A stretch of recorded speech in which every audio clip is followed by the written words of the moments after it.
Pour la troisième journée en basketball, il y a eu 27 matchs au total pour les 4 divisions. La grande finale D1 masculin opposera le Lac-Saint-Louis à la région de l'Outaouais.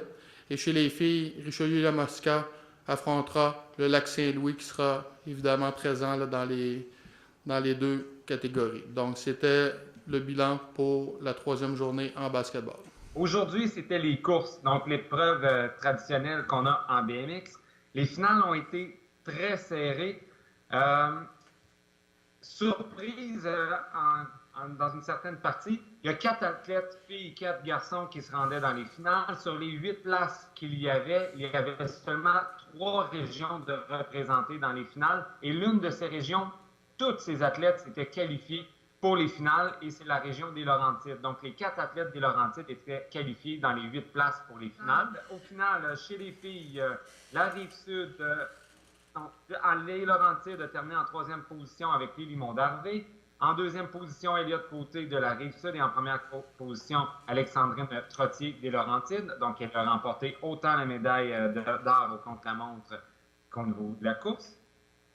Et finalement, chez les garçons, en 3e position, Christopher Clis-Gendron de la Mauricie. En 2e position, Vincent Mathis des Laurentides et Malik Bruno de la Mauricie en première position. Donc, Malik Bruno également effectue un doublé dans les épreuves individuelles en BMX. Première journée, et je peux vous dire que sur une plage, lorsqu'il fait soleil, il fait chaud, c'est fort agréable. Aujourd'hui, on a connu les épreuves qui étaient plus le volet haut, où les athlètes devaient courir sur le sable, nager vers les bouées de 100 mètres, 200 mètres, dépendant des catégories d'âge. Somme toute, ça a été franc succès pour nous, cette journée sur la plage. Et au global, pour nous, c'est vraiment une très belle première expérience. Pour vous donner un peu l'ordre des régions par rapport au système de pointage et non nécessairement en fonction du nombre de médailles, mais c'est le Saguenay-Lac-Saint-Jean qui termine en première position cette année dans ces épreuves-là, combinées piscine et plage. En 2e position, l'Abitibi. Et en 3e position, c'est la région de Richelieu-Yamaska. Et chez les hommes, en 14-15 ans, en première position, Vincent Lachance du Saguenay-Lac-Saint-Jean.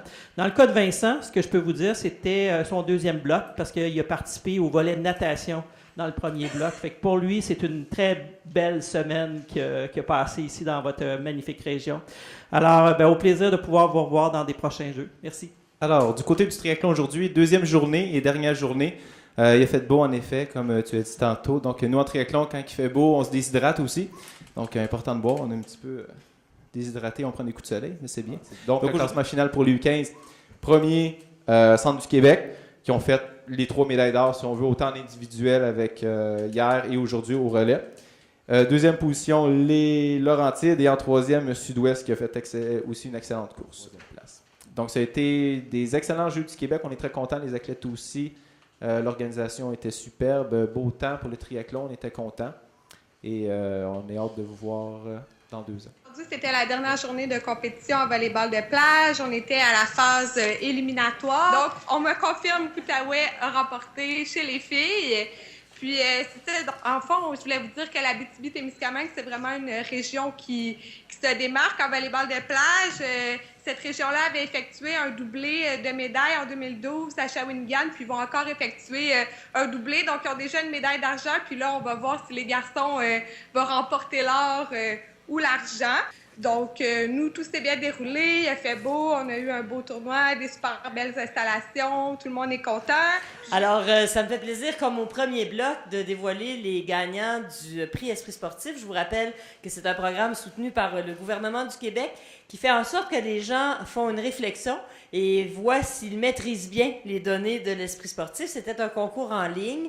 L'Esprit sportif au Jeux du Québec, je le rappelle, est honoré de 2 façons. Dans chacun des sports, une région va être nommée gagnante de l'Esprit sportif parce qu'elle s'est illustrée par son comportement lors de la compétition. Et en plus, il y a le concours en ligne qui permet aux gens de voir individuellement s'ils maîtrisent bien la notion d'esprit sportif. Alors, dans le cas des athlètes, catégorie athlète de la Rive-Sud, en soccer, Jérémy Couture. Également de la capitale nationale, en voile, Édouard Castonguay. Alors, dans la catégorie intervenant, il m'a reconnu en arrivant parce que j'ai le plaisir d'animer à chaque année le gala Sport Laval. Alors, on s'est vu dans la catégorie intervenant en basketball de Laval, Jerry Néry.